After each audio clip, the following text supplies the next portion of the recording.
Muy buenas noches, señoras y señores. Bienvenidos a otra edición del Péndulo por Unicanal. Hoy les proponemos tres temas. Uno es importantísimo, en realidad los tres, pero el primero es sumamente importante porque nos vamos a referir a las elecciones de la Universidad Nacional de Asunción.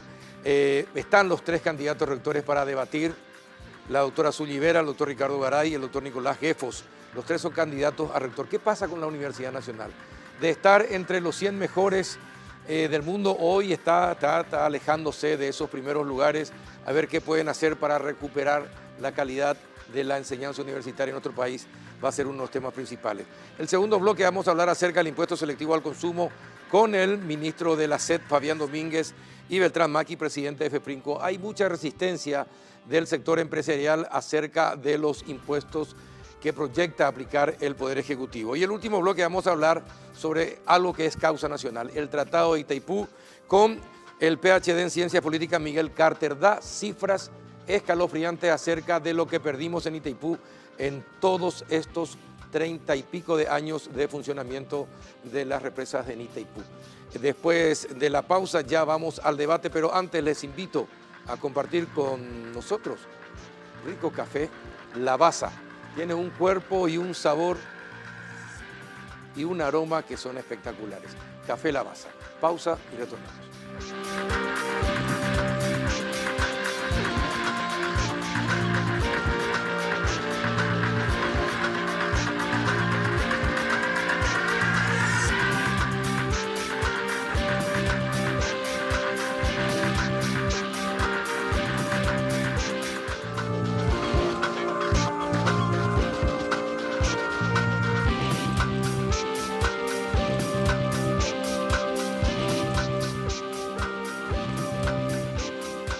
¿Qué tal? Buenas noches, doctora Zuly Vera. ¿Cómo anda? Muy buenas noches. Gracias, Carlos, por invitarnos a este gran programa. No, gracias por venir. ¿Qué tal, don Nicolás Gefos? ¿Cómo anda? Bien, don Carlos. Muchas gracias por venir también, estar presente.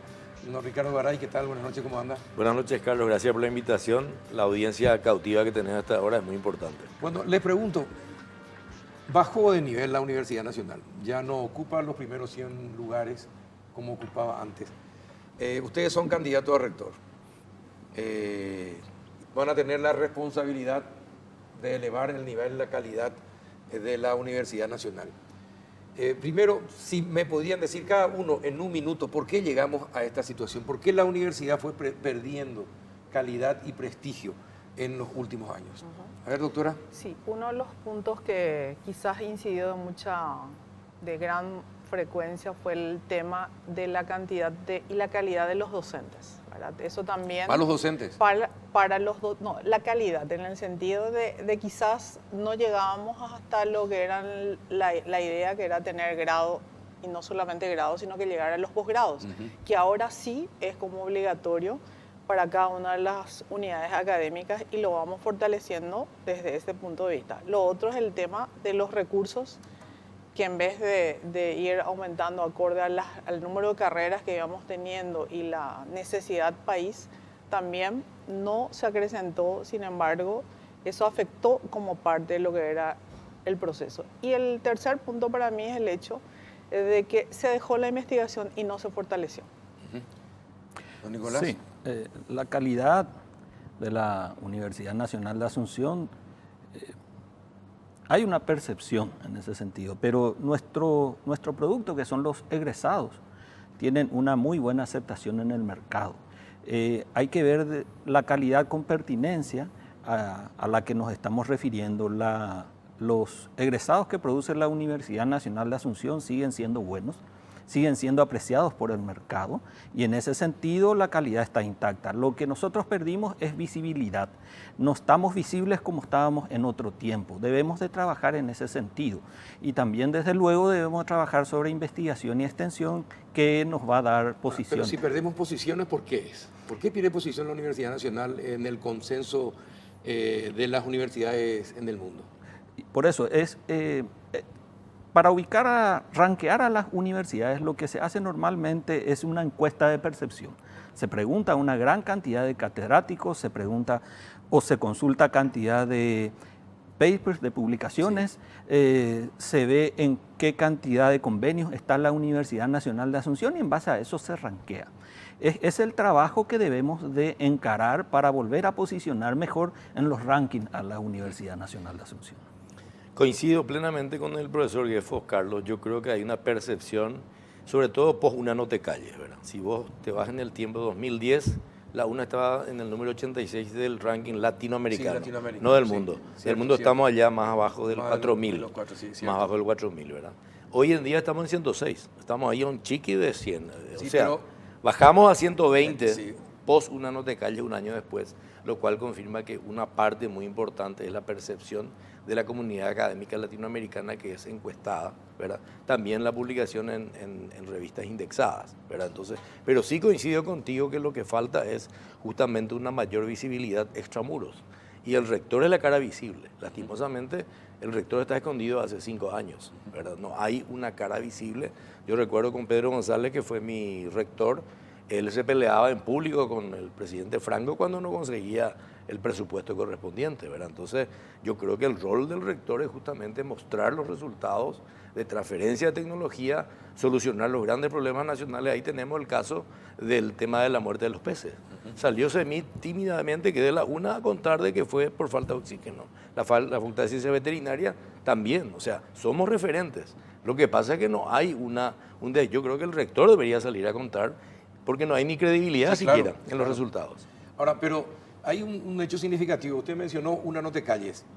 UNA no te calles demostró también una gran corrupción, ¿verdad? Es decir, la Universidad Nacional no es ajena a lo que pasa en el país. Totalmente. Eso ya para que después no me ponga como excusa ahora de ya que el país es así, ¿verdad?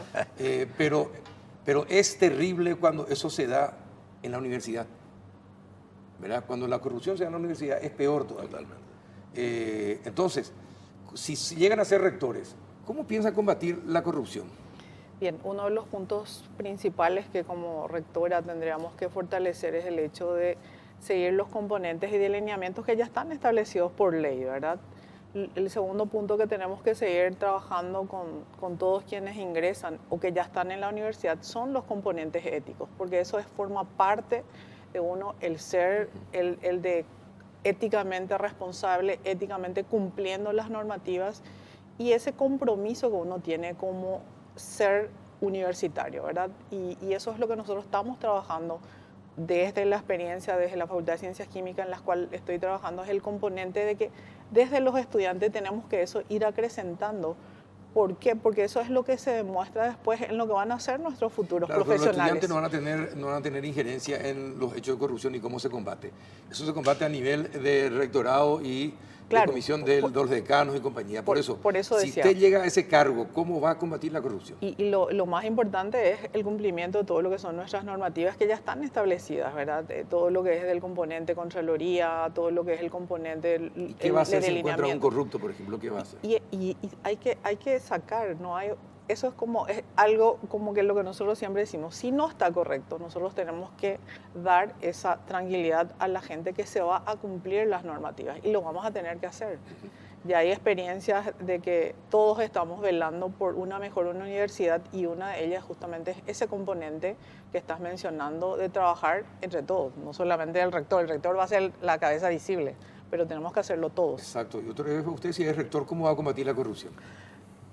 Los caminos están definidos, la transparencia, hay muchas leyes a ese respecto. Nosotros estamos sujetos a todos los sistemas de control.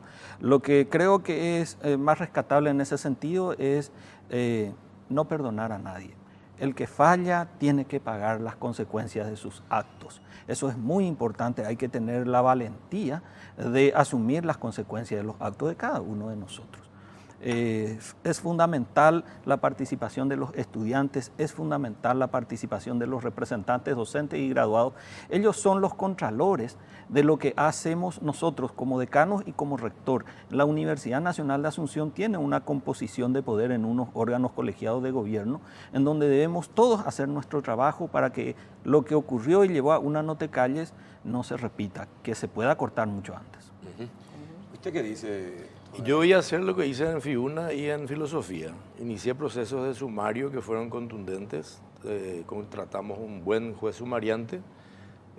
Finalmente eso se elevó al Consejo Superior Universitario y en algunos casos se le dio la razón a la persona que estaba sumariada y en otros casos fueron destituidos decanos, ¿verdad? O sea, acá lo que hay que hacer es tener carácter y temperamento para tomar decisiones delicadas muchas veces, y hay que entender de que la Auditoría General del Rectorado lastimosamente no tiene permiso para entrar en los decanatos o las facultades si no le da el Consejo Superior Universitario. Entonces yo plantearía, ¿verdad?, amigablemente con los amigos decanos y en el Consejo Superior, que se le dé esa potestad y que no sea solamente una auditoría, debería ser algo así como cumplimiento de normas e integridad, que es mucho más amplio. Muchas veces utilizamos el término de la autonomía universitaria para esconder mucha suciedad bajo la alfombra, ¿no? Así mismo. Y bueno, y ustedes como rectores, ¿qué es lo que podrían hacer al respecto para evitar eso?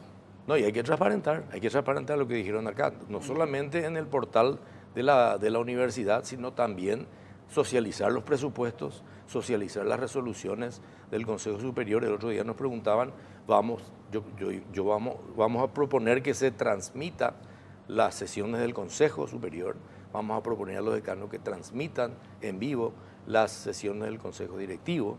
O sea, acá el tema es que hay que usar los medios de comunicación, no solamente el portal oficial y esconderlo ahí en un lugar apartadito, la resolución. Hay que socializar y hay que inclusive proponer presupuestos participativos, porque los estudiantes, Carlos, tenés que entender, están en todos los órganos de gobierno. Así mismo, sí. Lo que pasa es que deberían ejercer un rol tal vez más incisivo, digo yo, junto con los egresados y los docentes, de control efectivo de lo que está ocurriendo. En realidad es pedirle mucho a los estudiantes, porque los estudiantes no tienen esa capacidad de control estando en el consejo universitario y en los consejos de facultad. Sí, no. Tienen buenas intenciones, Sí, pero sí. los que están allí ya son mañosos, ya conocen todas las triquiñuelas y Ahí está. además Muy cierto. muchas veces los alumnos, los representantes estudiantiles ni tienen acceso a los documentos administrativos que tienen sus vueltas, tienen sus técnicas y compañía, y son muy fáciles de burlar el control de gente que no está en cuestiones administrativas. Totalmente. Así es. ¿Verdad? Así Es así. Yo fui consejero universitario y les digo con conocimiento de causa en la Universidad Católica. Pero hay una cosa que me preocupa. ¿Cómo van a evitar la injerencia político-partidaria en la Universidad Nacional? En la universidad sí hay que hacer política. Claro, Pero no hay claro. que hacer política Claro. partidaria. Por eso, ¿cómo van a evitar que la política partidaria asiente reales, siga asentando reales en la Universidad Nacional y siga sirviendo de base para que mucha gente tenga dinero y pueda hacer cosas en la política partidaria? ¿Cómo piensan evitar la injerencia en la política partidaria? Bueno, la injerencia se evita ya ¿Usted desde... es colorada? Yo soy colorada. También. También. También, los tres son colorados. Pero en el caso mío, prácticamente no tengo ningún grupo ni he hecho activamente, ¿verdad? Pero lo que yo quiero rescatar acá es que si nosotros queremos evitar esa injerencia, desde ya la universidad tiene que poner claro ese proceso para evitar justamente vamos a decir, este mal que aqueja y que puede traer mucho daño y que quizás ya hizo mucho daño. Entonces nosotros lo que tenemos que establecer son reglas claras y este proceso se debe cumplir, sea quien sea.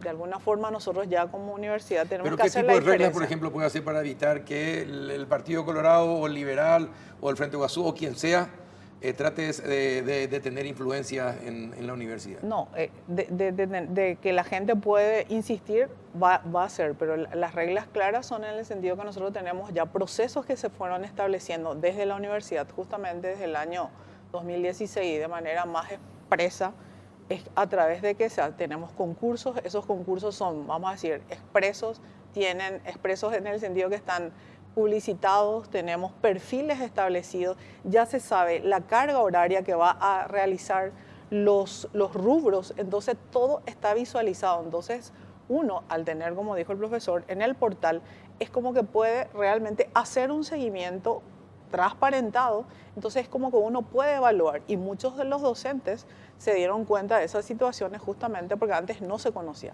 Esto es algo bien diferente y que nosotros vamos a seguir en ese proceso. Si le piden a usted, doctor Guefos, meterle pues, como director o meterle como profesor en esta cátedra, en un correligionario o mira, vos sabés que este estudio te puede hacer una buena auditoría o aquella constructora que es de un correligionario te puede hacer buenas obras. ¿Cómo vas a evitar ese tipo de presiones? Bueno, en el caso de los docentes es muy sencillo porque se encuentra totalmente reglado y son los docentes más antiguos quienes eligen a quienes van a ser docentes nuevos. A través de concursos públicos de títulos, méritos y aptitudes, son concursos de oposición. La misma cosa, hay que entender que la autonomía de la Universidad Nacional de Asunción hasta ahora solamente abarca la capacidad de dictar nuestras propias reglas y la capacidad de elegir a nuestras propias autoridades. Nosotros no tenemos autarquía, nosotros no manejamos como quisiéramos los recursos, nosotros seguimos atados a un presupuesto nacional y a todos los organismos de control financiero. Y en lo que hace a la selección e incorporación del personal, también venimos cumpliendo todas las reglas que nos exige el Ministerio de Hacienda, la Secretaría de la Función Pública. Por eso, para que un funcionario nuevo entre... La regla incluye la capacidad del funcionario a ser elegido, porque eso es fundamental. Una cosa es cumplir con la regla y, bueno, que entre el funcionario. Otra cosa es que sea eficiente, que sea capaz, y si es docente, que sean los mejores docentes. Es correcto, por eso nosotros, una de los temas que tenemos que seguir procurando es la autonomía, llevar a la parte de la selección del personal. Nosotros no podemos seguir seleccionando a nuestros profesores, a nuestros funcionarios como lo hace cualquier ministerio. Nosotros tenemos unas características particulares que debemos de incorporar dentro del mismo. En cuanto a la actividad político-partidaria, de hecho, está prohibida dentro de la Universidad Nacional de Asunción. Lo incorporamos en el presupuesto que hemos aprobado hace un año y un poco más. Y ahora estamos haciendo las reglas, los reglamentos disciplinarios. En el reglamento disciplinario vamos a tipificar las faltas y vamos a definir qué tipo de sanciones se aplica a cada una de las faltas. El resto es aplicar las disposiciones sin mirar a quién. No, en este ámbito no tiene por qué haber amigos ni correligionarios. Nosotros somos académicos y la meritocracia es casi una religión dentro de la Universidad Nacional de Asunción. Ojalá que eso no sea simplemente discurso, ¿eh? Esperemos que no sea así. No, yo creo que lo que me quedó un poco de Carlos es nuevamente el post Una no te calles, en que realmente cuando yo me lanzo en enero en una de los medios de circulación en prensa, yo pido dos cosas principalmente. Una, que los políticos partidarios se mantengan al margen de esta elección para evitar bochornos como el que hubieron en las últimas elecciones, y pedí que se establezcan justamente esto, y les agradezco a los colegas candidatos, una serie de debates para que el público conozca y la comunidad educativa de la UNA también participe, ¿verdad? Entonces, a mí me tocó estar como, sobre todo en FIUNA, como interventor, y nos faltaban los pedidos, inclusive las órdenes de lo que había que hacer, ¿verdad? Nosotros nos mantuvimos en la postura. Recuerdo cuando me tocó ser ministro de Nicanor Duarte Frutos, inclusive él me sugería algunos nombres, incluso de director general administrativo y financiero. Yo, con todo respeto, le recordé que él me había dicho que eso iba a respetar, ¿verdad? Solamente esos cargos te pedía, director administrativo. Entonces, pero bueno, no será casualidad, ¿verdad? Sí, sí. Pero digamos que yo creo que depende mucho de la postura, como los jueces que te dicen, vamos a recibir llamadas, vamos a recibir visitas, pero vos tenés que poner los límites, así de simple me parece a mí. Las reglas están, los códigos de ética están muy bien establecidos, está prohibida la actividad político-partidaria dentro del campus. Entonces se trata de que el rector simplemente se haga respetar, así de simple. Bueno, me dicen que tengo una última pregunta y les diría, ¿cuál es el principal objetivo que piensan lograr si son elegidos uno de ustedes tres rector de la Universidad Nacional? ¿Cuál es el principal objetivo? Es decir, esa es mi hoja de ruta, ese es mi objetivo principal. El objetivo que como equipo nosotros nos propusimos es hacer la universidad del futuro ahora, construirlo. Paraguay necesita, tiene todas las bondades. ¿Cómo tiene que ser la universidad del futuro La ahora? universidad del futuro tiene que ser una universidad que esté abierta, que sea dinámica, basada en la investigación, que podamos trabajar vinculada con la sociedad, que podamos llegar, por ejemplo, estos proyectos, acá estoy mostrando algunos de los trabajos de investigación, que sean conocidos, difundidos, y que realmente la sociedad paraguaya vea a la universidad como un espacio donde encontrar soluciones y que realmente Paraguay tenga representación a través de, en este caso, un ranking que puede ser un ejemplo para nuestra querida Universidad Nacional de Asunción. Doctor Guefos. Sí, yo creo que fomentar la profesionalización de la gestión universitaria es un punto principal. Nosotros especialmente, nosotros somos docentes don Carlos. Y ahora estamos en modo amateur, dirigiendo las casas de estudio y intentando el día de mañana dirigir la Universidad Nacional de Asunción. Nosotros no fuimos formados para ser ni decanos ni rector. Y eso debe cambiar. La gestión universitaria en la Universidad Nacional de Asunción se debe de profesionalizar. Ese será uno de los puntos principales a ¿Y cuál resolver. es la principal necesidad, según usted, de la Universidad Nacional? Esa es una de ellas, La pero hay muchas. profesionalización, sí. Hay varias. Yo tengo una propuesta de 10 puntos, solamente que el tiempo no da como Sí, para cierto. desarrollarlo. Le agradezco. Gracias, doctor Guefos. Doctor Garay. Yo voy a apuntar justamente a uno de los temas que apuntaste al principio, ¿verdad? El tema pasa por salir extramuros, solucionar problemas reales de nuestro entorno, de nuestra sociedad, usar la investigación aplicada que la tenemos y en cantidad. La UNA sigue siendo la que más proyectos ha ganado del CONACYT, casi 70%, Carlos. Es decir, lo que está faltando es la transferencia.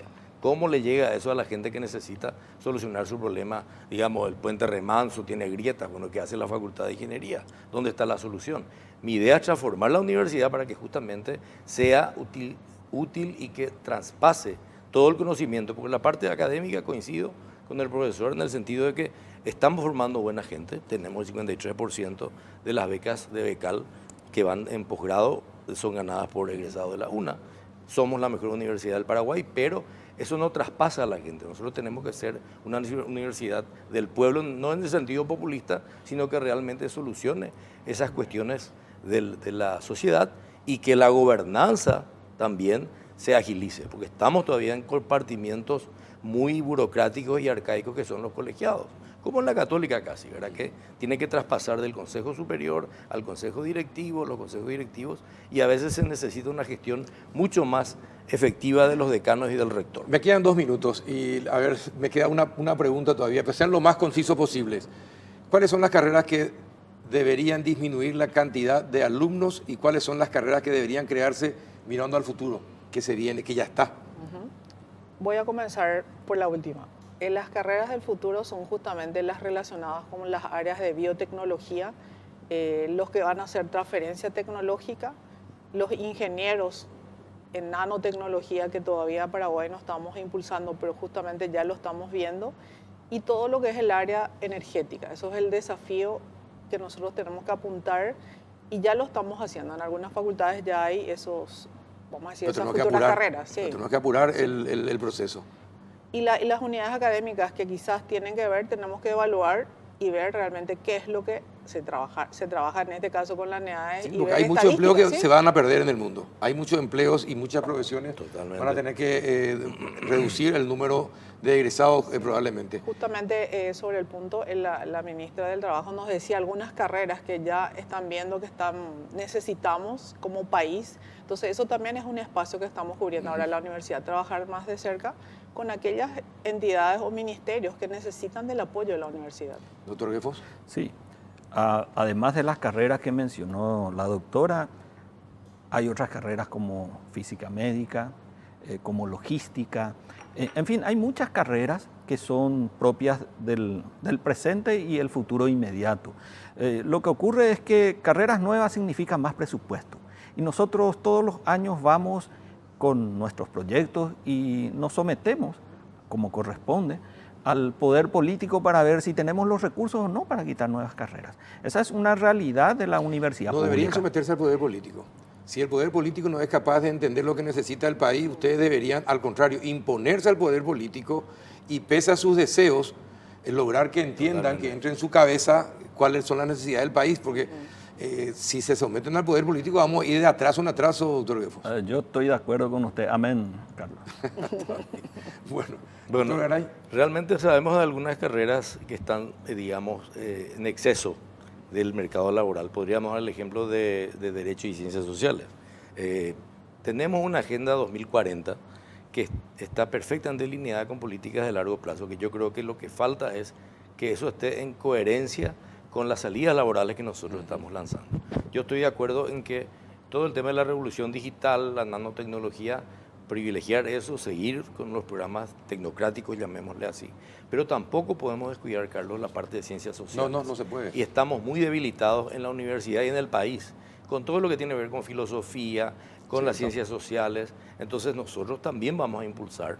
Hoy filosofía tiene uno de los presupuestos más bajos y la Facultad de Ciencias Sociales que está iniciando también son los hermanos menores en términos de presupuesto, ¿verdad? Entonces, sí, nosotros vamos a pelear por fortalecer. Hoy tenemos ingeniería aeronáutica, por ejemplo, que está luchando ahí por falta de presupuesto, pero que es una carrera de avanzada. Pero también pensemos en las ciencias sociales, entonces, con un equilibrio y un lobby eficiente y efectivo, creo que se puede lograr. En realidad eso se llama política de Estado.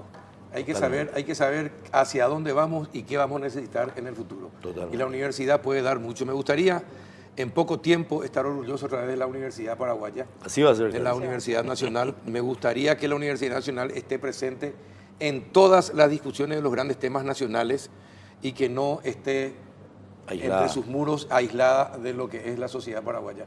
Tiene que volver a ser un orgullo ser universitario en Paraguay. Gracias, señores. Muchas Gracias, gracias. doctora. Gracias, doctor. Gracias. También Gracias, a usted Carlos, por el tiempo. estar. Éxitos para cualquiera de los tres si llegan al rectorado. Después de la pausa vamos a hablar de economía. Otro tema urticante es acerca del impuesto selectivo al consumo. ¿Por qué lo quiere aplicar el gobierno y qué dicen los empresarios? Ya volvemos. Vení a Bristol en el AOC Week porque tenemos los mejores precios del país. Aprovecha descuentos de hasta el 50% en todos los televisores AOC. Además, con tus compras te llevas un vino de regalo. Pero eso no es todo. Todo lo que compres lo llevas sin entrega inicial. Escucha estas super ofertas. TV AOC Smart de 49 pulgadas Full HD. Precio normal 18 cuotas de 359.000 guaraníes. Ahora, precio Bristol AOC Week 18 cuotas de 229.000 guaraníes. Para más información, llámanos al 519-4000. Bristol, la mejor casa de electrodomésticos del país.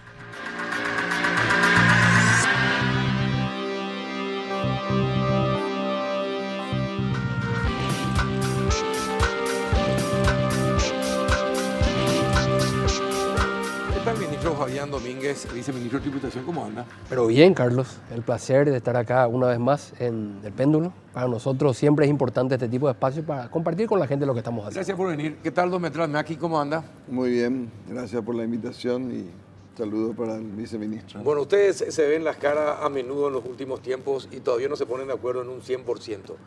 A ver, ¿cómo está ese estudio del proyecto? El gobierno dice y también un sector económico dicen, ya hay un acuerdo en un 75%, pero hay cuestiones del proyecto de ley de tributación que va a presentar el Ejecutivo al Congreso en los que todavía no hay acuerdo, y uno de ellos es el consumo. ¿Qué es lo que le molesta concretamente en cuanto al impuesto selectivo al consumo que plantea el Ejecutivo del Trump? Bueno, yo creo que el impuesto selectivo tiene una característica particular, digamos, porque afecta a sectores específicos, entonces necesariamente tenemos que escuchar a esos sectores. Lo que hemos estado haciendo es trasladar un poco el análisis de impacto de las propuestas a los distintos sectores, escuchando sus argumentos. Y por otro lado, afecta al consumidor, ¿verdad? Porque evidentemente de alguna manera un impuesto adicional tendería a trasladarse a los precios, ¿verdad? Por eso que nos estamos tomando el tiempo para analizar. La mayoría de los sectores están muy preocupados además por la coyuntura, ¿verdad? Porque ahí hablábamos antes... Hay momentos y momentos para Así hacer es. estos planteamientos. En este momento creo que se han juntado una serie de factores y uno de ellos, decíamos, el hastío de la gente. Creo que esta discusión en las últimas semanas sobre todo hemos visto que todos los gremios empresariales están manifestando su preocupación por el tema de la calidad del gasto y la eficiencia de los servicios públicos, que es un tema que la clase política, sobre todo, que es la que finalmente aprueba el presupuesto y elabora el presupuesto. Y elabora el presupuesto, ejecuta el presupuesto. Finalmente, entonces deberían entender que esta preocupación está creciendo en todos los sectores de la ciudadanía. Y lo otro es una preocupación por la coyuntura, ¿verdad? La coyuntura es una caída en algunos sectores de la dinámica económica que todavía no se puede visualizar, digamos, si hay un cambio en la tendencia, ¿verdad? Tenemos que ser conscientes de que nuestros dos grandes vecinos que tuvieron una coyuntura mala, pero que nos era favorable, ahora tienen una coyuntura mala, pero que nos es desfavorable, ¿verdad? Entonces, se ha sumado, digamos, sí, todo esto al escenario que veníamos trabajando. Bueno, viceministro, ante la preocupación que manifiestan, ¿por qué no?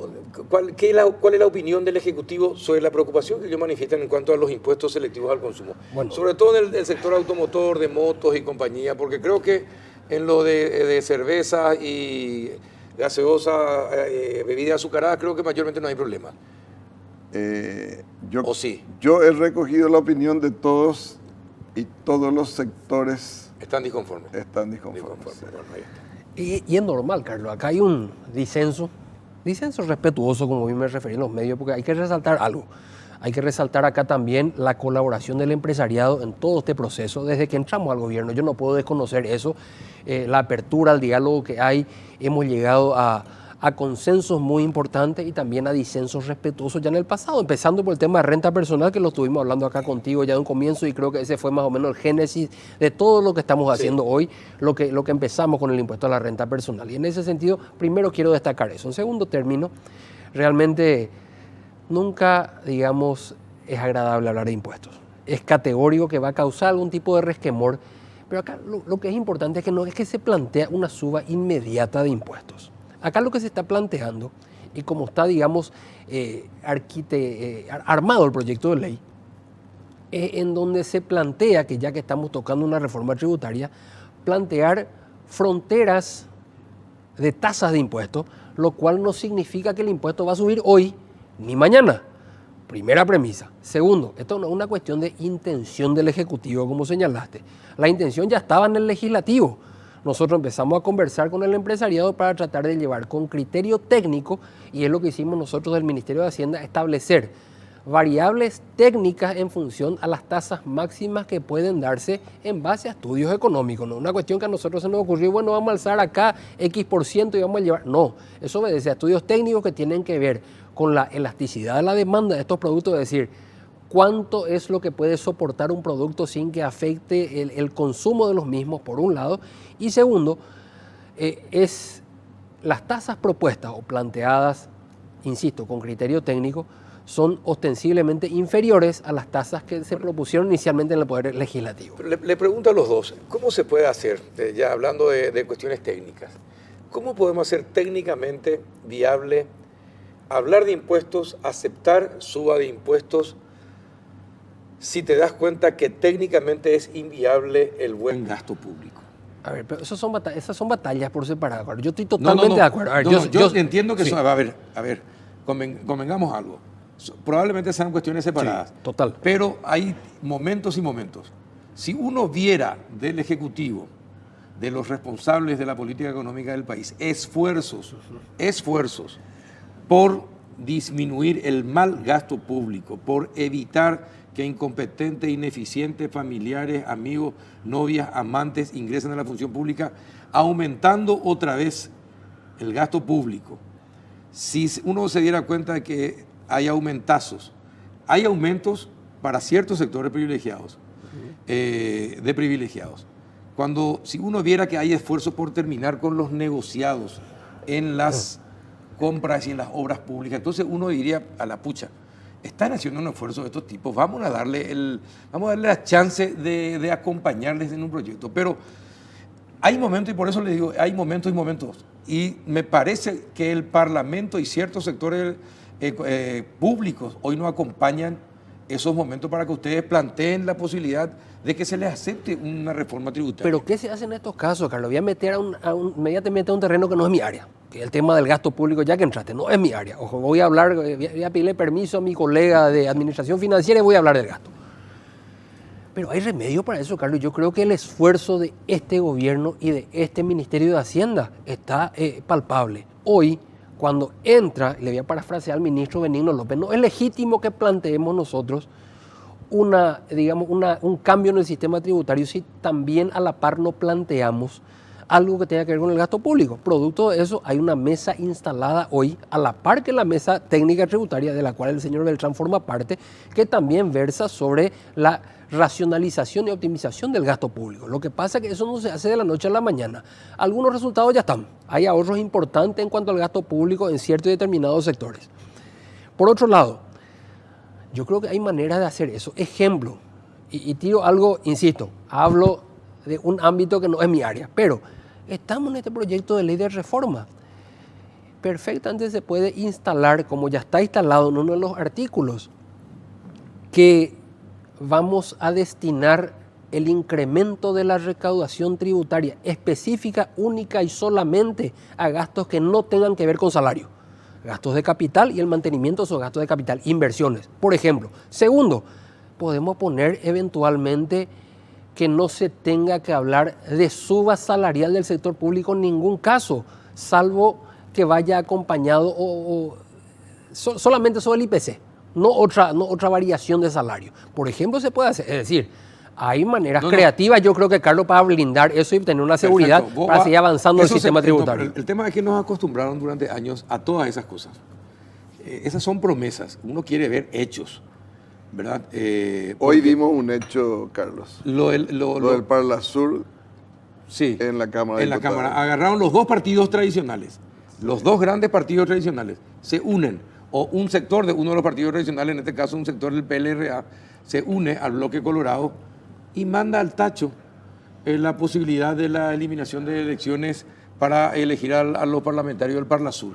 Eso atenta directamente contra todos los paraguayos, pero eso a la clase política no le importa.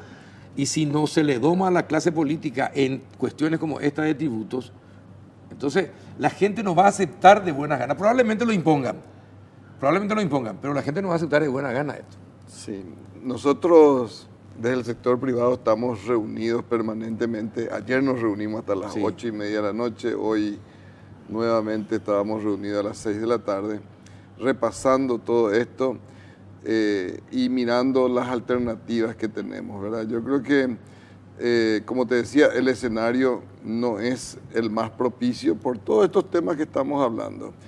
Y la ciudadanía además tiene un escenario de caída de su poder adquisitivo porque, quieras o no, la clase media tiene indexado al dólar su capacidad de consumo.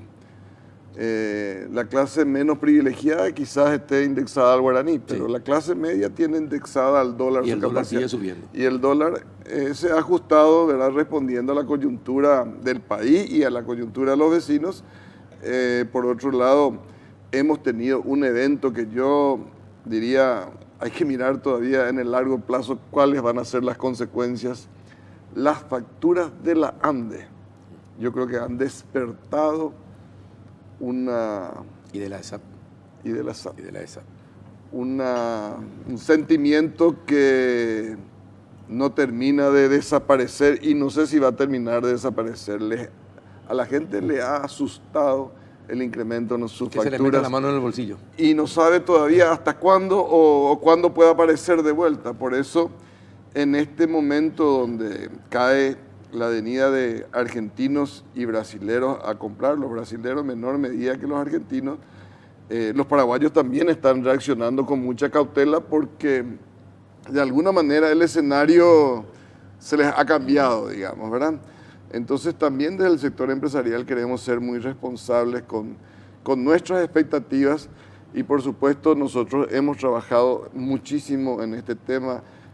Hay que valorar el esfuerzo que se ha hecho de ambas partes y como en el caso del IRP habíamos hablado con el viceministro, hasta en lo que no nos ponemos de acuerdo vamos a ponernos de acuerdo, ¿verdad? O sea, finalmente trataremos de llegar a lo máximo que podamos en un acuerdo y bueno, si queda algo en que no nos pongamos de acuerdo, pues iremos seguramente con posiciones divididas, claro. Pero la intención del sector empresarial es seguir negociando hasta el cansancio para llegar a acuerdos. ¿Cómo se puede hacer para mejorar la recaudación y que la informalidad disminuya considerablemente? De hecho, Carlos, yo te invito a que mires las estadísticas del último trimestre, por ejemplo, en la administración tributaria.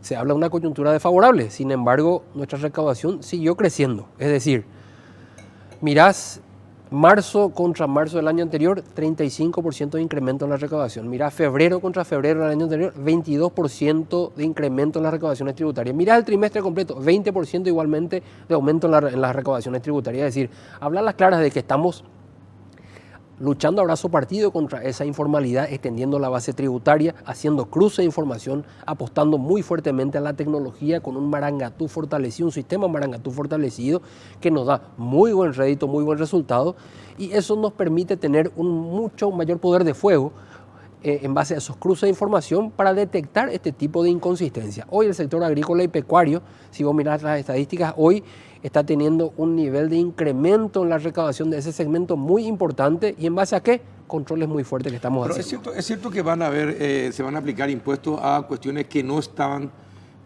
o se elevan las tasas en algunas cuestiones que afectan directamente a la gente. Estamos hablando de selectivo al consumo. Sí. Sí. Bueno, en ese segmento hay los criterios que se tomaron fueron, y yo quiero ser muy cauto con esto para que se entienda, no es que se elevan las tasas directamente, insisto, se amplía la frontera de poder elevar la tasa en algún momento cuando la economía mejore. Ese es el criterio. ¿Qué quiere decir esto?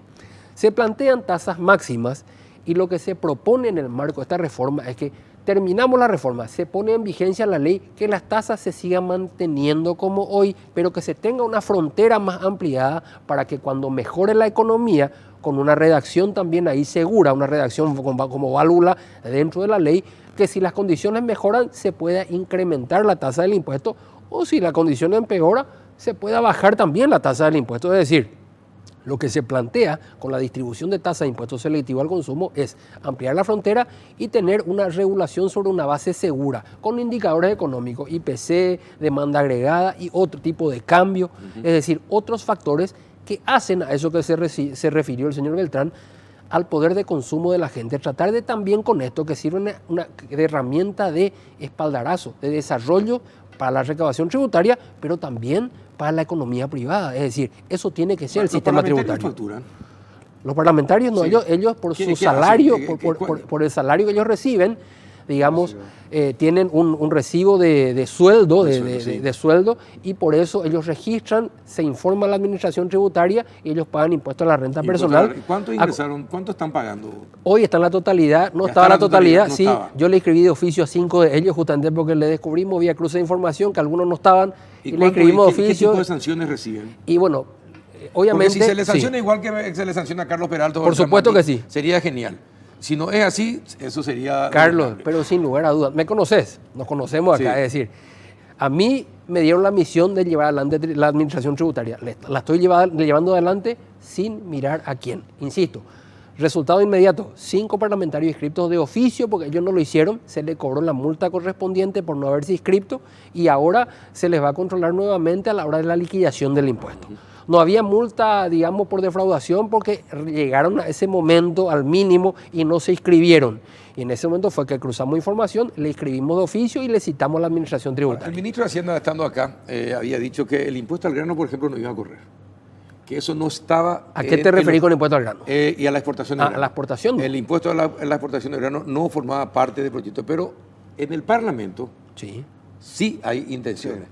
Bueno, ¿qué está haciendo el Ejecutivo para que su proyecto no sea sobrepasado o no se cambie en el Parlamento? No el Ejecutivo nomás, ¿qué estamos haciendo en alianza estratégica con el sector privado? Sentándonos en una mesa para hacer una suerte de pacto fiscal, pacto social, legitimando ese pacto social, y es lo que vamos a llevar al Parlamento, todos juntos probablemente, porque esa es mi visión. El día que esto tenemos que ir todos juntos, encabezados por el propio presidente, probablemente el ministro de Hacienda, a entregar ese proyecto, algo así como se entrega la ley de presupuesto, Carlos, para que eso tenga legitimidad. Sí, el presidente y el ministro se van, sería interesante. Por supuesto, que eso tenga legitimidad y que se vea que ese es el proyecto de reforma que el Estado y la comunidad aportante trabajaron en conjunto.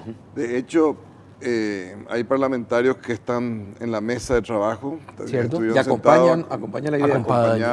Acompañaron y están acompañando, digamos. Evidentemente la idea o el proyecto planteado en el Parlamento era más limitado en su alcance, Sí. porque se refería a tres productos, en realidad con el selectivo al consumo. Esta reforma es mucho más amplia que eso, ¿verdad? Acá hay cambios en los impuestos a la renta y hay cambios en los impuestos al consumo, ¿verdad? Y yo coincido que nosotros vemos esto como un acto en dos actos en una misma película, digamos. Un primer acto es trabajar el contenido de la ley, la coherencia de la ley, poner sobre la mesa las expectativas de ambos sectores y tratar de acordar lo máximo posible. Y el segundo acto es en el Parlamento, ¿verdad? Y ahí definitivamente el cuál es la Ejecutivo percepción que hará su tiene- tarea y el sector privado ¿Y cuál es también la hará percepción su que tiene tarea. el sector privado de ese contacto con el Parlamento? Y yo diría que hoy es muy difícil. Hoy, si me pedí mi opinión, están en otra cosa. O sea, no está en la agenda con la urgencia. Hoy los temas de urgencia son otros, ¿verdad? Vimos toda la escena por el ascenso de los policías. Sí, sí, sí. Pero, don Beltrán, por eso nosotros estamos instalando el tema. Justamente Así estamos haciendo mismo. fuerza para que este tema se instale y con la suficiente Ahora, legitimidad. Le pregunto, usted está dentro de un gobierno, ¿usted es colorado? Sí, Carlos, pero mi condición No, de Colorado no. pasa en segundo plano. No, Yo no, soy perfecto, técnico no. primero. Ya sé, pero Sí, quería sin duda. simplemente saber, bueno, el presidente tiene que demostrar su liderazgo y tiene que unir a su bancada y su bancada tiene que apoyar el proyecto de ley que presenta el Ejecutivo. Esa es la idea. Si no es así, difícilmente tenga éxito. No, por supuesto, eso es parte de la gobernabilidad, Carlos. Lo que me está diciendo es muy lógico. Claro, Mira, Sí. pero lo que pasa es que en este país pues, la lógica no es lo más aplicable. Por eso estamos trabajando nosotros para convertir aquello que vos conocés en algo que tenga mediana lógica, cuanto menos. Perfecto. Yo diría que esta discusión que se ha instalado, si uno pudiera graficar la reacción de los sectores empresariales a el tema gasto y el tema tributario, Sí. cuando empezamos a hablar, yo diría muy pocos se interesaron en los detalles, más que el equipo que directamente está participando de las discusiones, etc. Hoy creo que todos los sectores se interesan en los detalles. Esto ha tomado, yo diría, primer lugar en la mente del sector empresarial. Por eso que... Es fundamental también para el Ejecutivo, pero es en el Congreso donde todavía no es Sí, prioridad. ¿por qué te digo esto? Porque recién ahora tenemos claridad de los posibles impactos en cada sector y el cambio que se está dando en el modelo tributario, ¿verdad? Porque el modelo anterior, sobre todo en temas del impuesto a la renta, era un impuesto a la renta a las empresas con una simplicidad, digamos, porque en realidad lo que cambió es la tasa con el correr de los años, pero un impuesto a la renta personal que fue evolucionando ya con el último acuerdo que se hizo. Y este impuesto a la renta personal, digamos que es totalmente diferente al impuesto a la renta personal que conocemos hoy. Es un cambio, yo diría, muy importante. Yo me atrevo a decir que es un cambio de modelo. A la Es pucha. un cambio de modelo. Bueno, esperemos que los parlamentarios estén a la altura de las circunstancias. Viceministro, gracias por venir. Gracias a Gracias, vos, Beltrán, Carlos. por estar con nosotros una vez más. Muchas gracias, les agradezco. Es un lujo tenerlo a ustedes como panelistas. Así Gracias por la invitación. agradezco El que placer hayan venido. nuestro, Carlos, realmente. Después tenemos un tema importantísimo. Vamos a hablar con Miguel Carter, PhD en Ciencias Políticas, sobre el Tratado de Itaipú. Un tema complicado. Sí, un Excelente. tema complicado, pero, y los Acordate. datos que brinda son increíbles. Sí. Creer o reventar, pero vamos a cambiar de set y vamos a estar con Miguel Carter en instantes. Vení a Bristol en el AOC Week porque tenemos los mejores precios del país. Aprovecha descuentos de hasta el 50% en todos los televisores AOC. Además, con tus compras te llevas un vino de regalo. Pero eso no es todo. Todo lo que compres lo llevas sin entrega inicial. Escucha estas super ofertas. Televisores AOC de 32 pulgadas HD Precio normal 18 cuotas de 147.000 guaraníes. Ahora, precio Bristol AOC Week 18 cuotas de 89.000 guaraníes. Para más información, llámanos al 519-4000. Bristol, la mejor casa de electrodomésticos del país.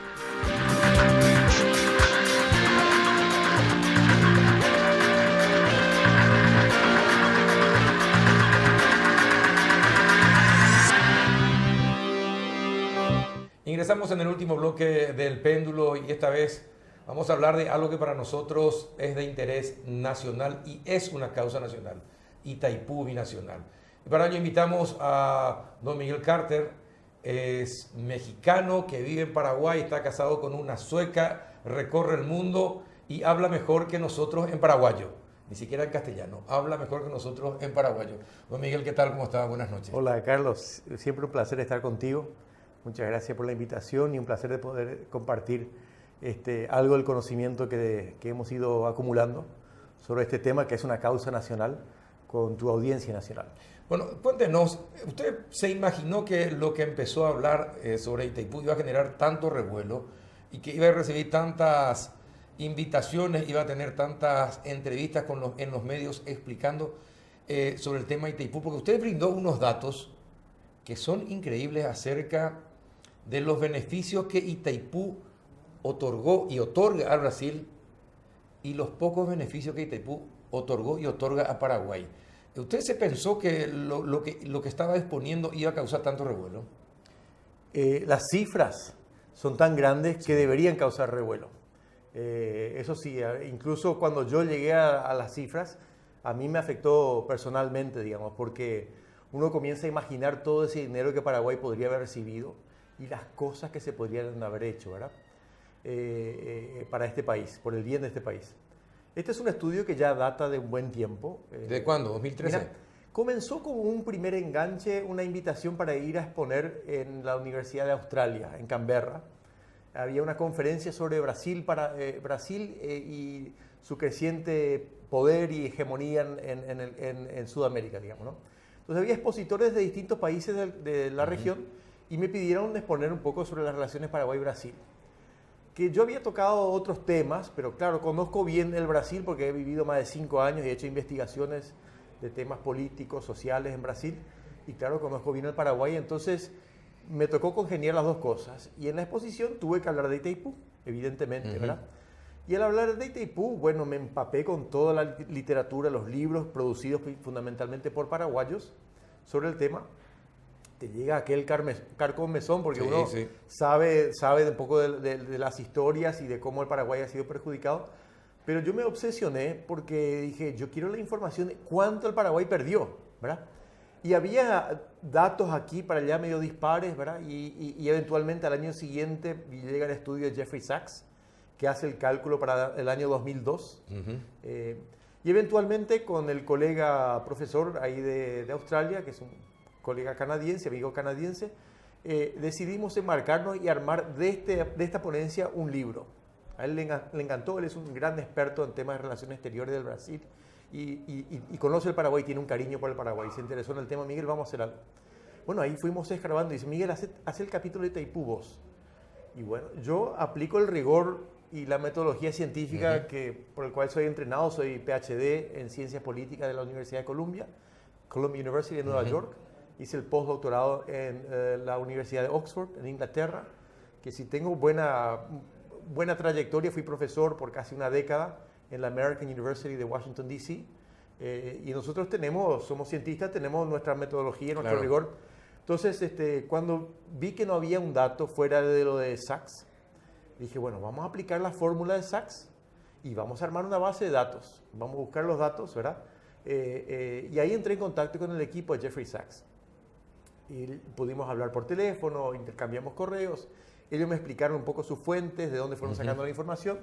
Y yo fui armando la base de datos, ¿no? Y la base de datos no era fácil, porque varias de las informaciones no estaban accesibles. Entonces tuve que pasar varias semanas y recurrir a varios contactos, amigos en Paraguay.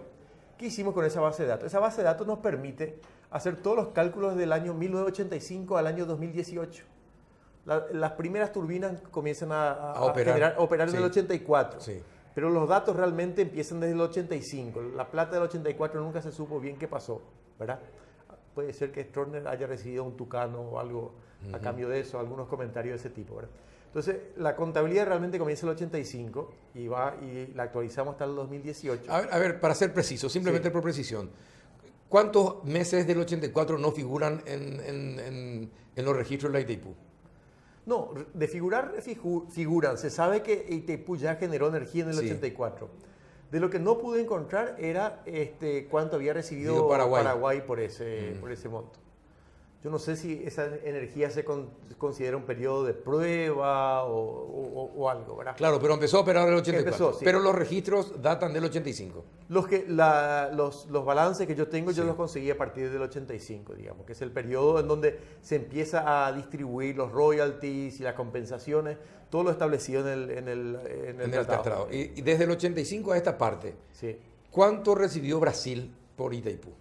Bueno, vamos a hacer lo que hay que saber es cuánto se generó primero. Sí, ¿verdad? perfecto. Entonces, para calcular eso, hice lo siguiente.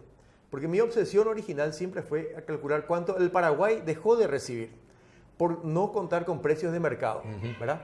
Porque la compensación son valores muy, muy bajos que no reflejan en nada lo que el Brasil hace y puede vender esa energía en su mercado Claro. local, digamos, ¿verdad? Entonces es un precio muy desfasado. Para hacer eso, y ahí vamos a llegar a tu pregunta, ¿no? Voy a darle una vueltita. Para hacer eso, ¿qué hice? Yo me basé en la fórmula de Sachs, pero Sachs usó un solo precio de referencia, un precio del mercado mayorista, ¿verdad? Que es un precio que sube y baja y es uno de los tantos precios. Y hablando con los técnicos de aquí de Paraguay, con Ricardo Canés, con Axel Benítez y otros, ¿verdad? Dice, no, tendrías que ver otros precios, ¿verdad? Entonces me fui buscando otros precios y armé una canasta de precios. Entonces yo uso el precio del mayorista, uso el precio de la equivalencia en barriles de petróleo, uso el precio que se le paga a las hidroeléctricas brasileñas del sur y sudeste del Brasil que venden su energía en contratos de largo plazo, uso el precio que le cobran a las industrias y el precio residencial. De esos 5 precios les saco el promedio, ¿verdad? Y ese es el promedio y menos la compensación que Paraguay recibe, ¿verdad? Es lo que el Paraguay deja de recibir, ¿verdad? Entonces, para el periodo 85 al 2018, yo calculo que Paraguay dejó de percibir 75,4 mil millones de dólares. 75,4 mil millones de dólares. Hasta la fecha. Hasta el 2018. Hasta el 2018. Sí. Impresionante. Eso, para visualizarlo, es prácticamente el PIB de los 2 últimos años del Paraguay. O sea, todo lo que la economía del Paraguay creció en 2017 y 2018 es lo que Paraguay dejó de percibir, ¿verdad? Incluso hago a partir de eso el cálculo de cómo hubiera quedado la economía paraguaya si se hubiera inyectado ese capital en la economía paraguaya, ¿verdad? Y ahí hay que agregar al PIB de todo aquel periodo, hay que agregar este ingreso no percibido, ¿verdad? Este ingreso no percibido... ¿Por año cuánto sería eso? ¿Ah? 74,5 mil millones. Varía conforme a los años. Pero un promedio, ¿cuánto sería? Son 34 años. 34 años. 34, habría que 2.000 millones, un poco más de 2.000 millones. Por ¿verdad? año. Sí, pero varía mucho, porque varían los precios de energía. Claro. El petróleo a veces cae, ¿verdad? Sí. El mercado mayorista oscila bastante, ¿no? Entonces varía, pero así en promedio más de 2.000 millones por año, digamos, ¿no? Si ese dinero entraba en la economía paraguaya, el Estado paraguayo iba a tener un presupuesto mayor para todo aquel periodo de 85%. Exacto. Casi se duplica el presupuesto del Estado paraguayo. ¿Qué quiere decir? Que tenían dinero para duplicar la inversión en salud pública, duplicar la inversión en la educación pública, y les sobraba 33,4 mil millones de dólares para asfaltar, para paliar la pobreza, conflictos de tierra, todos los problemas que sabemos que hemos tenido en las últimas décadas se podrían haber en cierta medida atenuado con eso. Y hasta el 2018, ¿cuánto fue lo que recibió efectivamente Paraguay? Bueno, el Paraguay, ahí es otro cálculo, ¿verdad? Que yo tengo. Entonces, en total se genera más de 209 mil millones de dólares. Es la riqueza energética generada por Itaipú, que yo calculo en función de los siguientes. la energía retirada por cada país, ¿verdad? Los royalties que se pagan en partes iguales para Brasil y Paraguay y la compensación adicional que Paraguay recibió. Y el valor de la energía retirada yo le calculo a un promedio de los 5 precios durante los 34 años, ¿verdad? Que me sale más de 75.000. Esa diferencia entre los 74,5 y los 200 y pico mil millones que generó, ¿eso todo llevó a Brasil la diferencia? Ahora te estoy dando, entonces el dato. De 209.000, sí, ¿verdad? Brasil retira, recibe más de 180.000 millones de dólares, ¿verdad?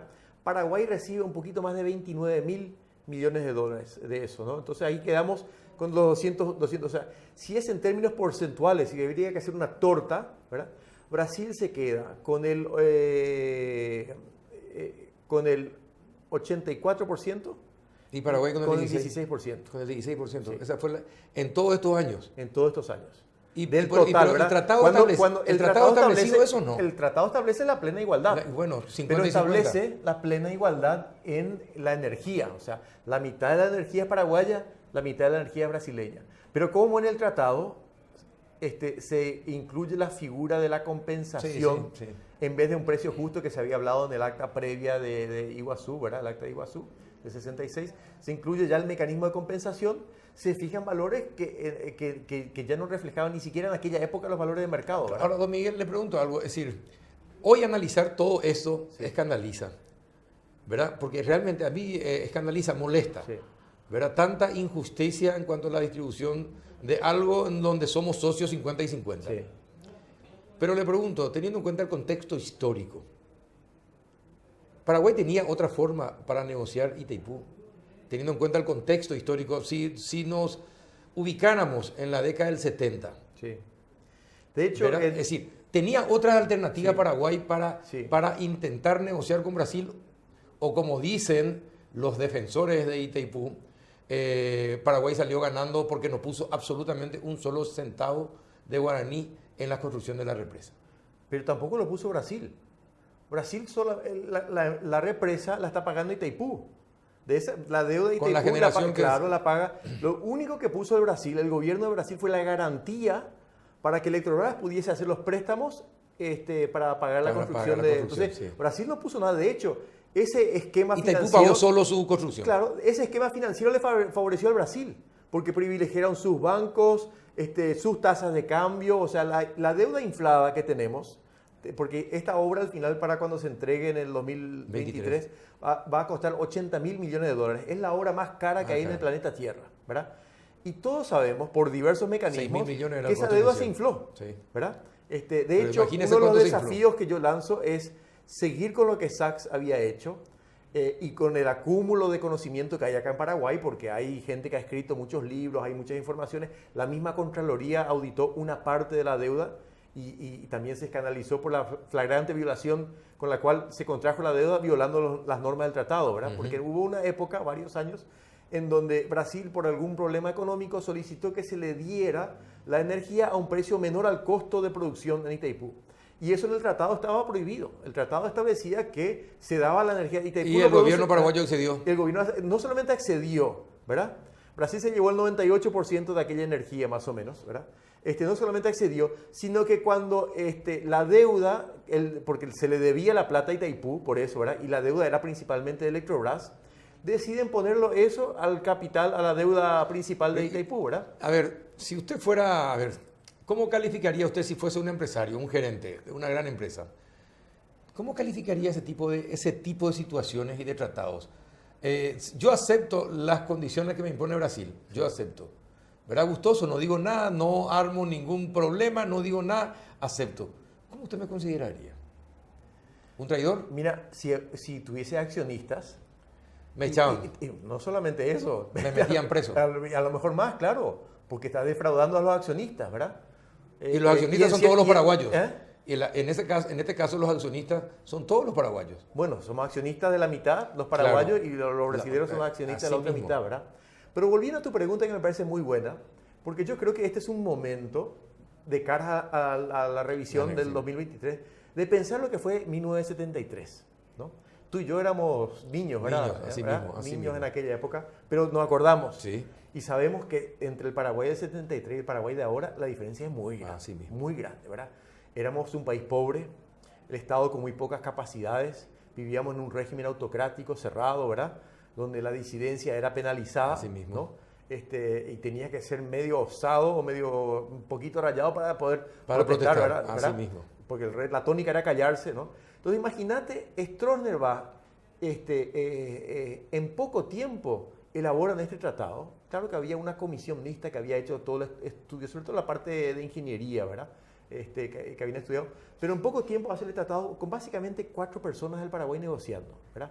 No consultan con nadie, Sí. no piden ningún informe a la Secretaría Técnica de Planificación, al Banco Central, alguien que pudiera ayudarle a pensar cuál sería el impacto a mediano y largo plazo, las decisiones que toman, ¿verdad? Firma el tratado, todo en mayor secreto, viene y lo entrega al Parlamento. ¿Cómo era el Parlamento en aquella época? No, era absolutamente manejada Era por... la planadora Stroessner. Sí, la Eran planadora. 2/3 del Partido Oficialista. Sí, y aparte un grupo de liberales estronistas. Y había un grupo que era mucho más ¿verdad? Los levirales, Los le llamaban, levirales, exactamente, en aquella sí. época. Bueno, pero, y además había otra diferencia. En aquella época el Partido Colorado tenía la famosa unidad granítica. Sí, así mismo. Vaya aquel diputado colorado que le contestara A Stroessner, así a mismo. Stroessner, ¿verdad? Entonces había miedo a Stroessner, en ese contexto también había miedo al Brasil. Habían pasado 100 años nomás de la Guerra Grande, ¿verdad? Todavía eran 5 generaciones atrás nomás, ¿no? Entonces había miedo al Brasil y había también entre cierta gente un miedo a perder la oportunidad de conseguir, ese acuerdo con Brasil, ¿verdad? Eso por un lado. Lo otro era que te mencioné, la improvisación, la premura, la falta de estudio, la falta de informaciones, de datos que te ayuden a pensar, ¿verdad? Y había un hincapié también en aquel momento en la construcción, la plata que va a entrar con la construcción, los contratos que van a haber, porque se decía que en principio los contratos se dividían por mitad y las dos partes. Hay que reconocer que fue una época de bonanza. Fue una época de bonanza. Fue una época de bonanza hasta que terminó, claro, que una inyección. Inyección fantástica de capitales. Entonces había gente que pensaba más el corto plazo que los 50 años, ¿verdad? ¿Se pudo haber negociado de otra forma? Yo estoy convencido de que sí. De hecho, en el Paraguay, y hay que rescatar, hubo en ese momento voces muy lúcidas, ¿no? Que se plantearon. ¿Quiénes, por ejemplo, recuerda? Las voces entre las más lúcidas, sí, en capacidad de pluma, los editoriales de ABC Color, ¿no? De Bordenave, había un asesor chileno que había contratado, Aldo Zucolillo, en ese momento se plantó con el tema, ¿verdad? La Tribuna también sacó artículos de aquella época. Y hay que recordar que éramos una sociedad, éramos un país chico, una sociedad civil endeble, pero había gremios estudiantiles, entonces estaban los estudiantes la de Facultad de Ingeniería, que era independiente, había un movimiento estudiantil que hizo también una crítica aún más contundente. Los partidos, el PLR, el Partido Liberal Radical en aquel momento, y el PRF, entonces uno ve Carlos Alberto González que hizo... La INO tocó con mucha fuerza el tema del precio, este mismo tema del precio en su alocución, ¿verdad? Había comentarios de ese tipo, ¿verdad? Y estaba el PRF, el Partido Federalista, hizo una declaración muy clara y tocó este tema. O sea, hubieron gentes que en aquel momento ya pusieron el dedo en la herida y dijeron, nosotros vamos a perder millones y millones de dólares. En 46 años no fuimos capaces de hacer las líneas de distribución de tal forma a poder usar nosotros el 50% de la energía que nos corresponde. Sí. Recién en los últimos 5 años o 7 años se terminaron 2 líneas. Y la de 500 kV hace poco, la que viene de Itaipú hasta Villa Ayes, para la distribución, porque finalmente eso es lo que nos pierde a nosotros. No podemos consumir nuestra energía porque no tenemos línea de distribución. Sí. Y pasaron 46 años y todavía seguimos sin línea de distribución. Incluso nos limita la posibilidad eventual de vender a terceros. Que de hecho ya está acordado ahora en el pacto Lugo-Lula del 2009 y refrendado, ratificado en 2011. Figura esa de que Paraguay no se ejercita, en parte porque no tenemos la infraestructura también para eso, digamos. Exacto, ¿no? Y para vender a otros países que no sea Brasil, tenemos que pasar por Argentina y el canon que nos quieren cobrar los argentinos no es precisamente ventajoso, ¿no? Es decir, pero con vista al 2023, al único país que le podemos vender otra vez la energía es a Brasil. Y ellos saben eso. Ellos saben perfectamente que el único país que le podemos vender esa energía que nosotros no vamos a usar por la falta de distribución. ¿Qué vamos a hacer? ¿Cómo podemos negociar eso? Si ellos no van a tener que fijar los precios. Yo cuando le escucho a mis pares, que son Yo en este tema de Itaipú manejo esta cuestión en particular, digamos. Conozco la literatura, reconozco acá en Paraguay hay gente que con mucho más años de experiencia dedicado al tema. Que yo cuando le escucho a mis pares, los amigos ingenieros que son especialistas, no me hablan de la imposibilidad de vender a Argentina y no me hablan de la imposibilidad de vender a otros mercados. Incluso resaltan la necesidad de generar políticas de interconexión para que se generen mercados, ¿no? Los escandinavos lo manejan muy bien en ese sentido. Entre ellos están muy bien conectados, ¿no? Y entonces Sí, tenemos hay una base idea para acá, convertir a Paraguay en el centro de distribución ahí, energética. o sea, eso, bueno, entonces Sí. yo creo que esa idea más de interconexión y de generar un mercado ya en común que te facilite, ahí en eso Paraguay entra como, o sea, tendría que ser una política exterior de Paraguay, fortalecer eso, ¿no? Yo creo que hay un tema que ya es más institucional, porque acá en Paraguay no falta gente inteligente que conozca el tema, ¿verdad? Así como en el 73 no nos faltó gente inteligente que vio a largo plazo y dijo, este es un mal negocio para Paraguay, ¿verdad?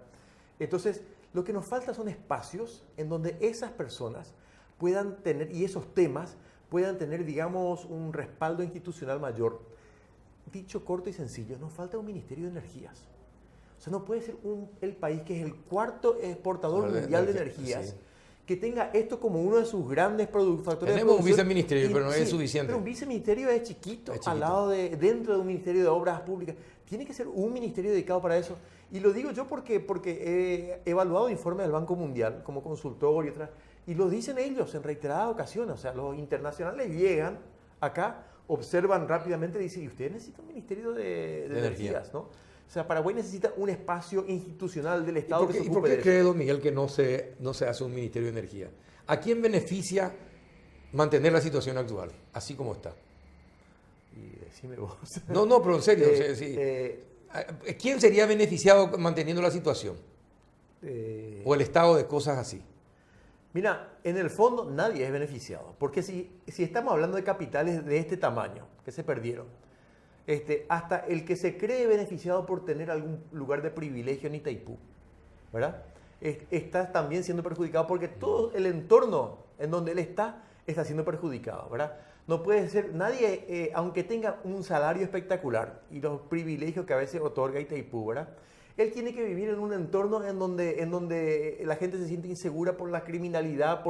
¿Y por qué criminalidad? En parte porque hay desfasajes sociales, porque hay bolsones de pobreza y en eso se van criando los pillos, digamos, ¿no? Ambiente propicio para eso. ¿Por qué tenemos tanta corrupción en este país? En parte tiene que responder con el contexto en el país en el que estamos, ¿verdad? Países que son altamente desiguales. Y eso yo lo tengo estudiado en publicaciones, investigaciones que he hecho para organismos internacionales, sufren mayores problemas de desigualdad porque la capacidad de control es mucho menor. Cuando vos tenés una camada social media mucho más fuerte, la capacidad de control y la disparidad, ¿no? Es mucho... Sí, entonces, el control es mayor entonces, y la inequidad es menor. El que cree que la está pasando bien, pero vive con miedo de que la asalten, con miedo de eso, tiene que vivir en una sociedad que tiene lacras así de tener que ir por las calles y tener que ver niños o indígenas mendigando, y esas cosas que cualquier ser humano con una conciencia cristiana no acepta, digamos, ¿verdad? Entonces, si esto hubiéramos llegado al país y se hubiera administrado, y aunque hubiera habido corrupción, ¿verdad? Porque no vamos a pedir tampoco la puridad, aunque hubiera sobrado tanta plata para resolver temas de este país, ¿no?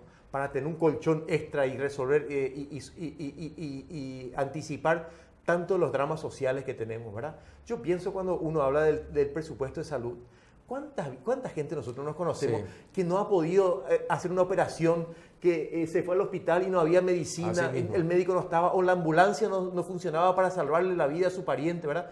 Se cegaron vidas por no tener estos fondos, ¿verdad?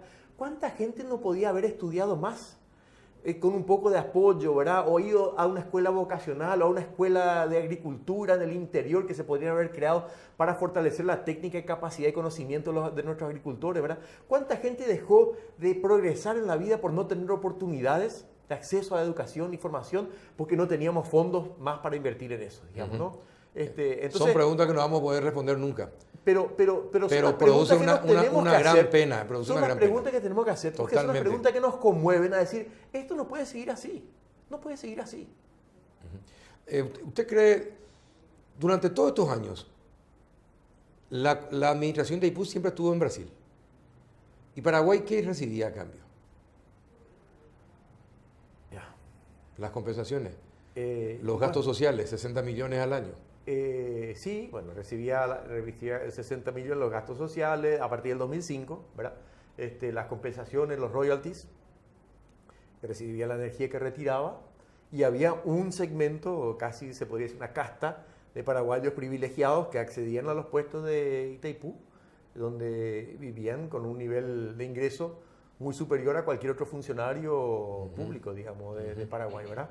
Entonces eso, se creó esa isla, esa burbuja, ¿no? de prosperidad material para un grupo de paraguayos, ¿verdad? En estos días que tuvo conversaciones y estuvo con grupos, ¿qué es lo que la gente le preocupa de Itaipú, de lo que usted cuenta, del relato que hace? ¿Qué es lo que le impresiona y qué es lo que teme?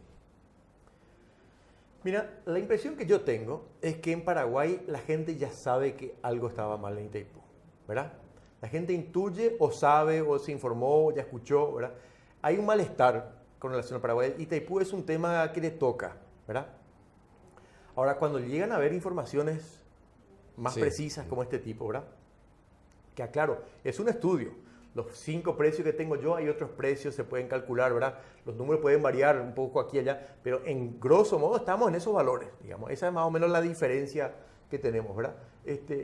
La gente ahora con esto, digamos, se anima, toma más coraje cuando ve este tipo de información, tiene más asidero para hacer un reclamo, ¿verdad? Porque si no se convierte en una cosa un poco más intuitiva de esto, ¿verdad? Y acá también permite entender de que para que haya sucedido esto, hubieron ciertas normas en ese tratado que permitieron todo esto, ¿verdad? ¿Y usted cree que nuestra narrativa le va a interesar a los brasileños, a los negociadores brasileños? ¿Sabes cómo va a interesar? A ver. Tenemos que hacer un proceso que sea mucho más abierto y participativo, que involucre al pueblo paraguayo. O sea, que el pueblo paraguayo sea el protagonista también con los negociadores. O sea, si vamos a mandar una selección a representar al Paraguay, tengamos bien animada y preparada a toda la tribuna paraguaya que va a alentar, va a presionar y le va a exigir, al punto ya en que el negociador llega ahí y él va a sentir la presión de atrás, ¿verdad? Y le dicen, no, acá tenés que hacer esto. Y le dicen, mira, yo no puedo, acá no me van a dejar. Bueno, es para reflexionar, pensar. Le trajimos justamente a don Miguel Carter para hablar de esto. Tenía números que son increíbles. En realidad molestan, dan rabia. Pero creo que esa rabia bien canalizada con este relato que nos acaba de brindar puede ser positivo para Paraguay. Así que, don Miguel, muchísimas gracias por haber venido y compartido este espacio. Vamos a volver a convocarlo seguramente cuando se acerquen las épocas de negociaciones para seguir hablando de este tema. Gracias por estar. Con mucho gusto. Gracias. Y gracias también a ustedes por compartir otro espacio del péndulo. Hasta el próximo miércoles.